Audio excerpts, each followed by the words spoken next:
శ్రీ పానకాల లక్ష్మీ నరసింహవారి దేవాలయం. ఈ ఆలయం ఆంధ్రప్రదేశ్లోని గుంటూరు జిల్లా మంగళగిరిలో ఉంది.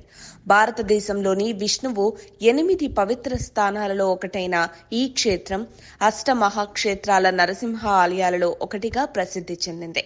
ఇక్కడ విశిష్టత ఏంటంటే కొండపైన దిగువన 3 దేవాలయాలున్నాయి.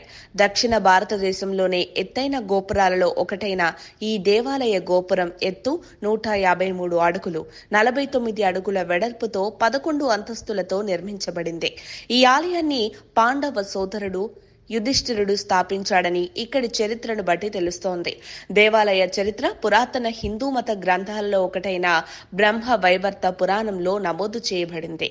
ఈ దేవాలయాన్ని విజయనగర సామ్రాజ్యస్తులు పోషించారనడానికి గుర్తుగా దేవాలయ ప్రాంగణంలో దేవాలయాన్ని సందర్శించిన శ్రీకృష్ణ దేవరాయల కాలం నాటి శాసనం కూడా ఉంది. ఎత్తైన 11 అంతస్తుల గాలి గోపురాన్ని జమీందారీ పోషకుడు నరసింహ భక్తుడు వాసిరెడ్డి వెంకటాద్రి నాయుడు నిర్మించారు. మంగళగిరి కొన్ని శతాబ్దాలుగా నేటికి కూడా ప్రసిద్ధి చెందిన పట్టణం.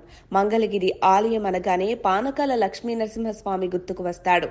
ఈ కొండ మీద 3 నరసింహస్వాములకు నిలయం. కొండ దిగువన లక్ష్మీ నరసింహస్వామి, కొండపైన పానకాల స్వామి, 3వది కొండపైన గండాల నరసింహస్వామి. ఈ వైష్ణవ క్షేత్రం కృష్ణా నదికి అతి సమీపంలో ఉంది. ఈ పర్వతంపై లక్ష్మీదేవి తపస్సు చేసినందున ఈ క్షేత్రాన్ని మంగళగిరి అని పిలుస్తారు. ఈ ఆలయ ప్రధాన దైవం నరసింహస్వామి. కొండపై ఉన్న గుడిలో విగ్రహం లేదు. నోరు ఆకారంలో కేవలం తెరిచిన రంధ్రం మాత్రమే ఉంటుంది. అక్కడ తెరుచుకున్న రంధ్రమే పానకాల స్వామి అని ప్రజల నమ్మకం. ఈ స్వామికి చిత్రమైన ప్రత్యేకత ఉంది. పానకాల స్వామికి పంచదార, బెల్లం, చెరుకు వాటితో ఏదో ఒక దానితో తయారు చేసిన పానకంతో అభిషేకం చేస్తే స్వామికి అభిషేకించిన పానకంలో సగభాగాన్ని మాత్రమే స్వామివారు సేవించి మిగిలిన సగాన్ని భక్తులకు తీర్థంగా ఇవ్వడం ఇక్కడ స్వామివారి ప్రత్యేకత. ఈ ఆలయంలో మరో ప్రత్యేకత ఉంది. ప్రతినిత్యం 100 కొలది బిందెల పానకం స్వామికి సమర్పించిన ఆ దరిదాపులా ఒక్క చీమ కూడా ఎక్కడా కనిపించదు. ఈ విశేషం వల్లనే ఈ దైవం పానకాల లక్ష్మీ నరసింహస్వామిగా ప్రసిద్ధి చెందారు.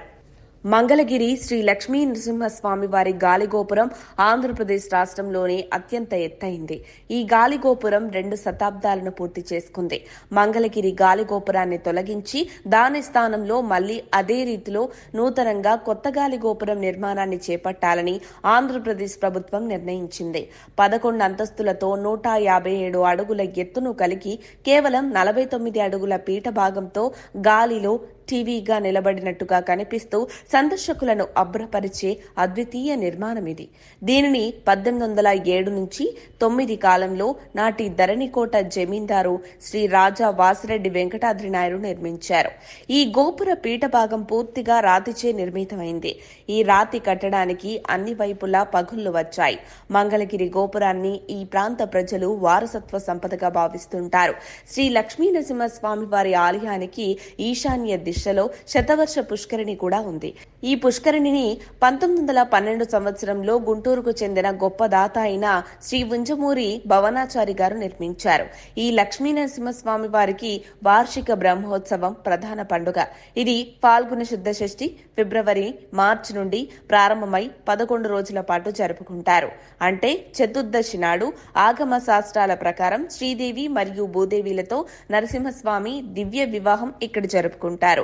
ఈ వివాహానికి ముందు చెంచు తెగ వారి కుమార్తె చెంచులక్ష్మి మరియు నరసింహస్వామి వివాహాన్ని జరుపుకుంటారు. రాత్రిపూట ప్రభువు తన శేష వాహనానికి వచ్చి ఎదురుకోలులో పాల్గొంటాడు. మరుసటి రోజు అంటే పౌర్ణమి నాడు భక్తులు నరసింహస్వామి రథోత్సవం తిరునాళ్లను జరుపుకుంటారు. స్వామి రథోత్సవానికి వెళతారు. స్థానికులు మరియు దూర ప్రాంతాల నుండి దాదాపు 1,00,000 మంది భక్తులు హాజరవుతారు. వీటితో పాటు నరసింహ జయంతి, హనుమాన్ జయంతి, శ్రీరామ నవమి మరియు వైకుంఠ ఏకాదశి ఇక్కడ జరుపుకునే ఇతర ప్రధాన పండుగలు. ఓం శ్రీ పానకాల లక్ష్మీ నరసింహాయ నమః. సర్వేజన సుఖినో భవంతు. మరిన్ని అప్డేట్స్ కోసం మా కాయ్ టీవీని సబ్స్క్రైబ్ చేసుకోండి. మా వీడియో కనుక మీకు నచ్చినట్లయితే లైక్ చేయండి, షేర్ చేయండి. మీ విలువైన అభిప్రాయాలను కామెంట్ బాక్స్లో తెలియజేయండి.